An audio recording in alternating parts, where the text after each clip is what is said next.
Tim, and today we're going to talk about a couple of instruments that I like a lot. I have an Olds Ambassador trumpet made in 1971, and I have a Cecilio trumpet which was made in 2012. These would be good options for any beginning student. I think you could start somebody out on one of these, and certainly I used one of my horns to play in the community orchestra.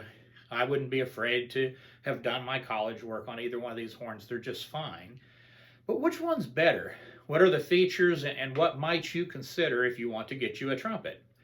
Well, I'll start out, I got the Olds in my hand, so we'll start out with the Olds Ambassador.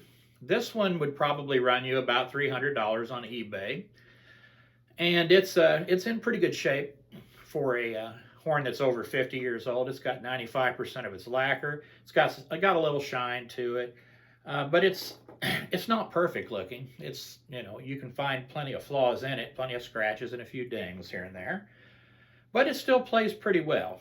And on the other hand, I have my Cecilio, and it's the horn that I got 12 years ago that I've been using most of the time since then.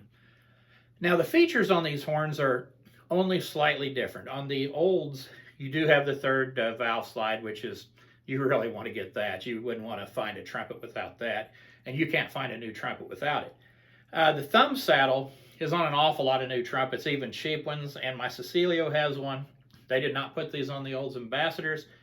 It's not something that you really just have to have, especially if you're a beginner. You're never going to probably use that.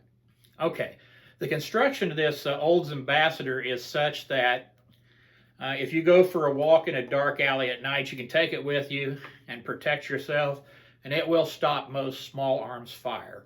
This thing is built like a tank, and they were made for kids to play on and to drop and all the things that kids do with horns. So it's constructed very strong and very thick, but none of this hurts its playability. It's a very playable horn. The Cecilio is equally heavy to the Olds Ambassador. I picked them both up. I just can't tell any difference. If you can't tell any difference by picking it up, playing it for a while, then that difference isn't worth considering. Of course, the Cecilio has the thumb saddle on it, and it is kind of nice to have on some high notes. You can kick that thing out and get yourself in tune a little bit better. So my initial experience with the Olds Ambassador, I got it out of the case, bought it off eBay. The second valve was pretty draggy. I took it out, I lapped it, and it was fine. And the horn has played well ever since. And so, you're probably looking at about $300 for a horn of this quality and vintage. The Cecilio, it cost me around $240. It's an intermediate, considered to be an intermediate horn, and I would say that it is. I have a student model, Mendini from Cecilio, which it's a fine horn, but it's not as good as the intermediate. The intermediate, you can tell a difference. The intonation on both of these horns is quite similar. They both have good intonation. You get into the upper register, and like most trumpet players, when I get into the upper register, certain notes will start going a little bit sharp. You either need to kick them out, use alternate fingerings, whatever it is you have to do to adapt. Both of these horns are about the same. The Olds may have a very slight advantage here. All right, so you start talking about tone and the way a horn slots. The tone on both horns is about the same. The Cecilio is slightly darker. I'll play just a couple notes on the Cecilio so you can hear kind of what it sounds like.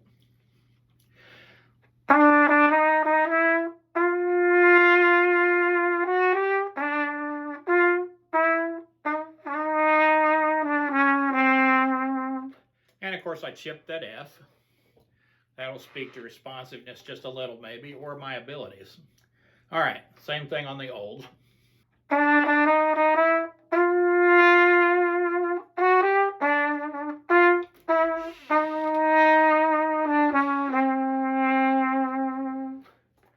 And that's the Olds. All right, so the tone isn't horribly different. The slotting on the horns, well, I did that bugle call on the Olds in the introduction.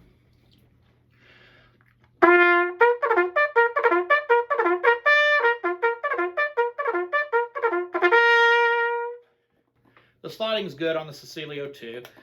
You can switch back and forth from similar fingerings and have no problems. The slotting on both horns is about the same. The tone is a little bit clearer and brighter, I believe, on the Cecilio.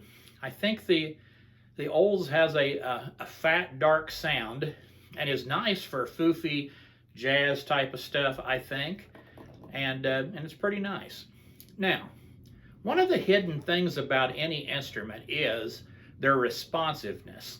And what I mean by that is, let's say you're playing excerpts or you're playing in the orchestra and you need to enter at a piano or a very low volume. If you're going to do that, your Labradoodle says on your green screen, okay, so if you're going to do that, you want to be able to have a horn that will respond quickly.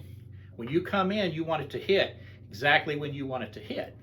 Now, that's a matter of finesse that can only be found when you're playing for a long period of time in a group.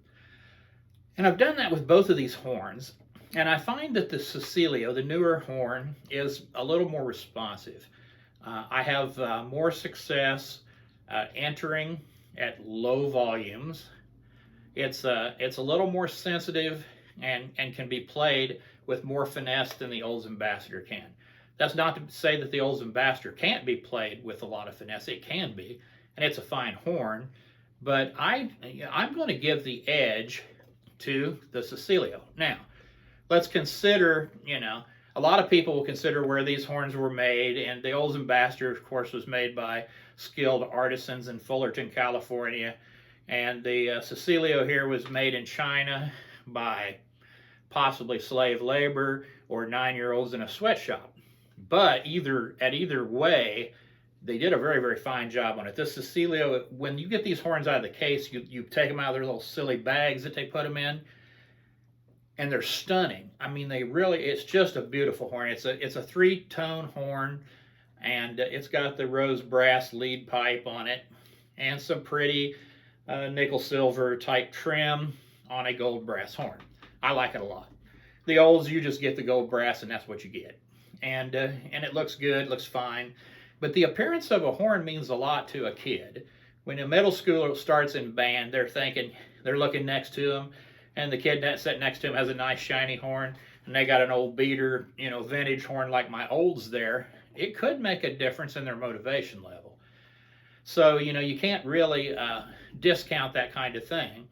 So if you're not a xenophobic sort that really don't want to buy anything that was made in China for, whatever reasons, you might want to stay away from Cecilio or any cheap horn. But all of the horns that are made in the States, vintage or otherwise, the student model horns are extremely expensive. So I highly recommend Cecilio products. They do a fine job. They're inspected in over around Los Angeles, in some suburb of Los Angeles. And they do a good job. When you get them out of the box, they'll play just fine. So that's what I have to say between the Cecilio and the Olds. The Olds, a great horn. I would recommend it. Cecilio, I recommend it even more. They're both fine horns. So have a great day, and I'll talk to you in a while.